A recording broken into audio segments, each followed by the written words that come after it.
हार्दिक स्वागत है। साथियों, आज आपके साथ एक महत्वपूर्ण मुद्दे के ऊपर बातचीत करने के लिए हमारे बीच में है हमारे प्रदेश के प्रवक्ता श्री गिरधारी लाल रैना जी, जो कि पूर्व में एमएलसी हैं, और उनके साथ में है प्रदेश के प्रवक्ता भाई बलबीर रतन जी।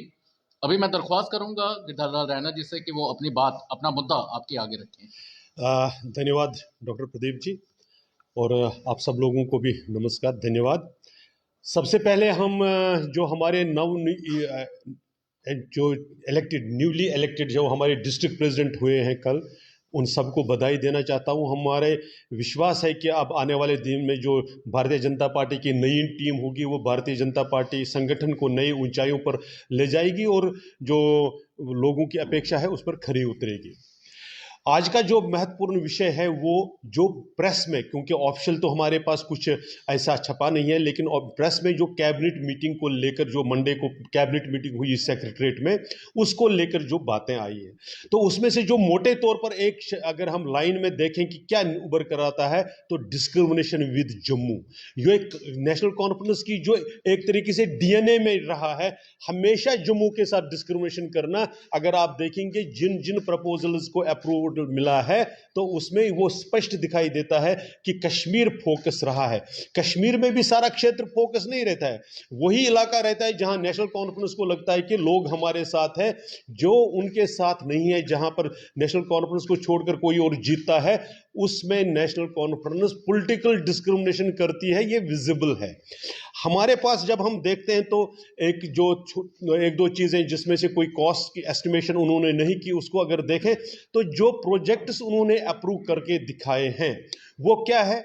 वो श्रीनगर में जो पोल्यूशन एबेटमेंट के लिए जो अंडर वो जो नेशनल रिवर जो प्लान है, अपना नेशनल रिवर कंजर्वेशन प्लान, उसके तहत चाहे वो सूचकोल और गवकदल के आसपास है, उसका अमाउंट आप देख लीजिए।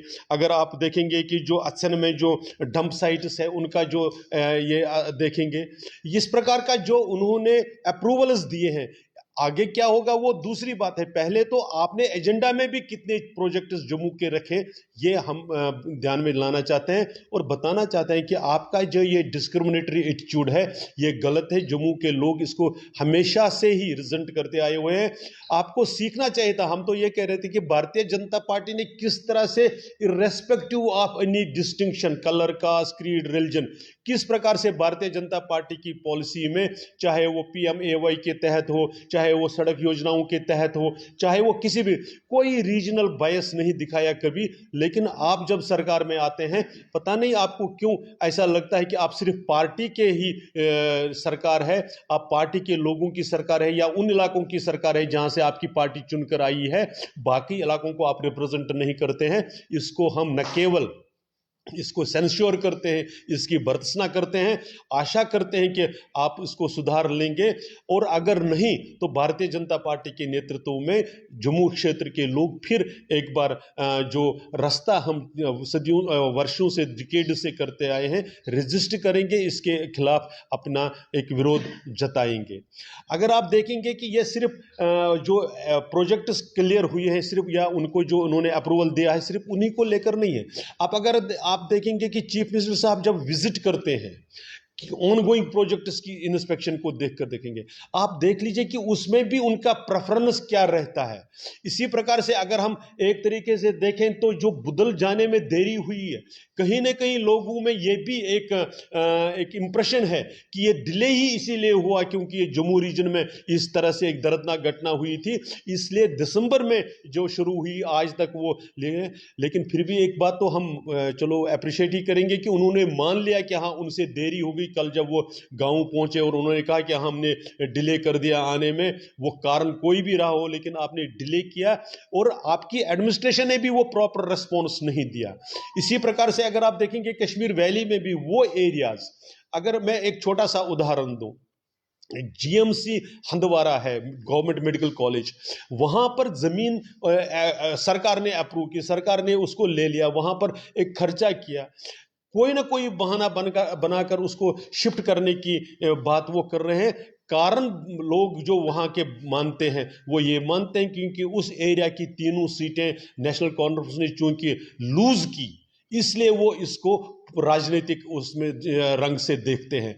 हमारा ये मानना है कि सरकार एक बार जब चुनकर आती है तो वो सरकार पार्टी की नहीं होती है, वो सरकार सब लोगों की होती है। इसलिए सरकार का कर्तव्य बनता है, फिर एक बार दोहराना चाहेंगे, भारतीय जनता पार्टी के नेतृत्व से सीख लीजिए, उनसे समझ लीजिए कि जब एक बार आप चुनकर आए, आप मुख्यमंत्री हैं तो पूरे जम्मू कश्मीर के मुख्यमंत्री हैं, आप जम्मू के भी मुख्यमंत्री हैं, कश्मीर के भी मुख्यमंत्री हैं। इसलिए आपके एक्शंस में, सिर्फ कहने से नहीं, एक्शंस में वो दिखाई देना चाहते हैं। ये विषय हम लोगों के सामने रखना चाहते हैं। मैं फिर दोहरा रहा हूं, अगर आप नंबर ऑफ प्रोजेक्ट्स और टोटल अमाउंट ऑफ प्रोजेक्ट्स जो उस पर पैसा खर्च एस्टिमेटेड है, उन दोनों में देखेंगे तो जम्मू के साथ जो भेदभाव है वो स्पष्ट दिखाई देता है।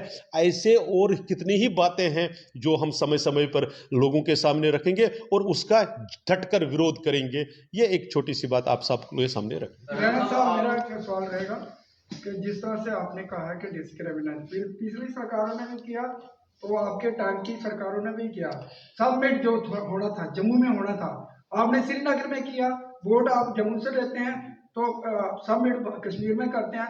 और इसी तरह से स्मार्ट सिटी की बात करें तो जितनी बढ़िया स्मार्ट सिटी कश्मीर में, जम्मू में तो है ही नहीं। इसमें संधू साहब, अगर आप देखेंगे कि जैसे स्मार्ट सिटी के प्रोजेक्ट्स जो हैं, वो अगर आप देखेंगे कि वो इक्वली जिस प्रकार से जम्मू कश्मीर में जो अलॉटमेंट्स हुई हैं, वो भारतीय जनता पार्टी की सरकार ने, खासकर केंद्र सरकार ने वो किया है।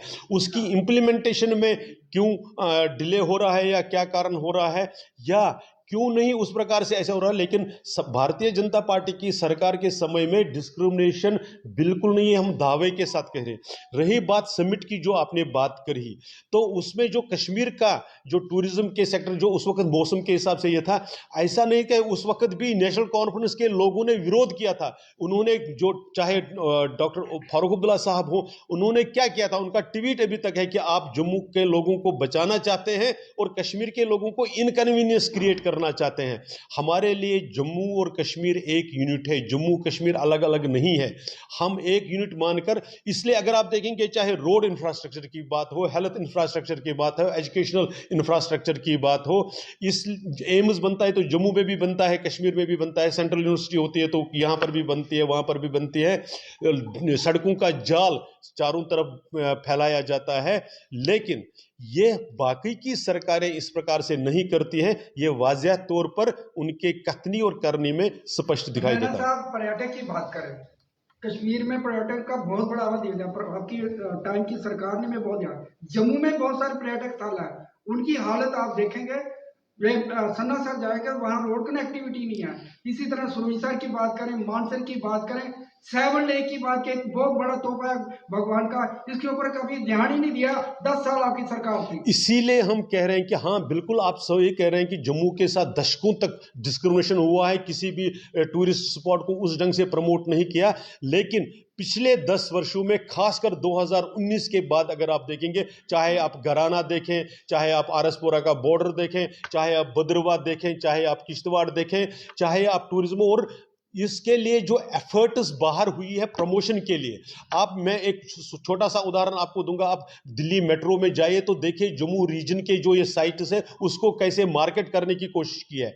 इसमें एक हम सबको समझना चाहिए कि जब आप इन चीज़ों पर इन्वेस्टमेंट करते हैं तो उसका जो रिटर्न आता है उसमें टाइम लगता है। कश्मीर को बहुत दिनों से प्रमोट किया गया, जम्मू को बहुत दिनों तक इग्नोर किया गया, लेकिन आने वाले दिनों में ये हम विश्वास के साथ कह सकते हैं, जब जम्मू में रिवर फ्रंट वगैरह सारा पूरा तैयार हो जाएगा, जम्मू रीजन भी टूरिज्म, क्योंकि यहां पर भी ऐसे एक से बढ़कर एक सुंदर स्थान है, ऐसा हम सब मानते हैं और दुनिया भी उसको अप्रिशिएट करती है। इसलिए आप विश्वास के साथ मान लीजिए कि अगले कुछ वर्षों में जम्मू भी उसी प्रकार से, और इसमें आप अगर देखेंगे जो नई डेस्टिनेशन, टूरिस्ट डेस्टिनेशन, खासकर जब टूरिज्म के साथ जो कॉन्फ्रेंस, जिसमें से इंटरनेशनल कॉन्फ्रेंस हुई थी, उसमें जो स्पॉट 75 नए स्पॉट्स आए थे, उसमें से अगर देखेंगे बहुत बड़े संख्या में जो स्पॉट्स थे वो जम्मू क्षेत्र से भी है। इसी प्रकार से जो हमने जो अपना पिलग्रिम टूरिज्म में अगर आप देखेंगे तो फुटफॉल जो पिछले 5-7 वर्षों में जम्मू में भी बढ़ा है, वो भी अपने आप में ऐतिहासिक है। जी, जो कैबिनेट मीटिंग हुई 2025 की पहली। इस मीटिंग में 3 लीडर जो मिनिस्टर हैं वो जम्मू संभाग से थे, तो आपको क्या लगता है वो क्या कर रहे थे इस मीटिंग में? ये हमने उनसे ही पूछना पड़ेगा कि वो तो बीजेपी क्या स्टैंड रखती है इस पे? अगर नहीं, हमारा ये कहना है कि वो अनसक्सेसफुल रहे हैं जम्मू के साथ न्याय करने में। उनको लोगों को जवाब देना पड़ेगा कि जब वो वहां थे तो उन्होंने एजेंडा में ही कितने प्रोजेक्ट क्यों नहीं रखे? वो अप्रूव होते तो सेकंड स्टेज था, पहले रखे कितने प्रोजेक्ट? तो हमारा यही कहना है कि जिनको वो जम्मू का रिप्रेजेंटेटिव मानते हैं, क्या वो जम्मू के रिप्रेजेंटेटिव है वो या नेशनल कॉन्फ्रेंस के लोग जम्मू से हैं?